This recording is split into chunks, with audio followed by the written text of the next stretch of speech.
Many years and 3 kids later, my husband and my 3 boys and I were on our way to a little getaway in Big Bear, which is near our home in Los Angeles. The drive there was a typical 3 boys in the backseat road trip. They were alternating between 2 games. Which would you rather, i.e., lick a street after a parade or eat a toothpick? And the ever-popular escalating competition of, does this hurt? Does this hurt? Does this hurt? So we got there, and this cabin was worth the drive. It had this beautiful, stately stone fireplace. It was just calling for something to be ignited. And the boys were excited. They were bouncing. But we didn't have any wood, and I didn't have any expertise, and my husband had just left to go into town. So I did what city folks tend to do when they are in an area of knowledge lack.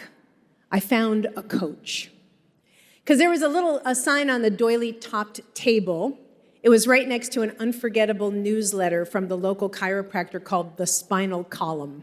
And I texted, it said text for firewood, drop-offs in 10 minutes. So I sent the text, and really fast, Charlie came to the door.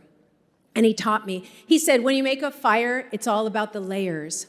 First, you put a little pine needles over the grate, little crumpled newspaper, then softwood to burn fast and hardwood to burn long. And he went through this whole elaborate explanation, except he forgot to mention one critical ingredient: space.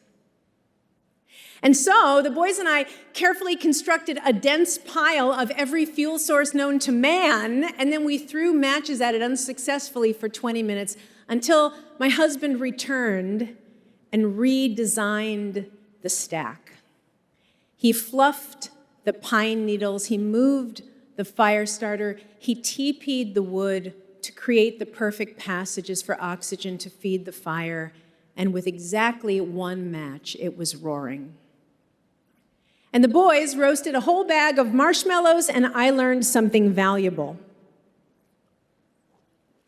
It's the space between the combustibles that fire can't live without. The space is what makes the flames ignite and stay burning. But we forget this law of nature when we are at work. We forget that it is the space that allows us to think, to ponder, to plan, to create, to step back, to revitalize our weary and exhausted bodies, and never before have we needed space around us more.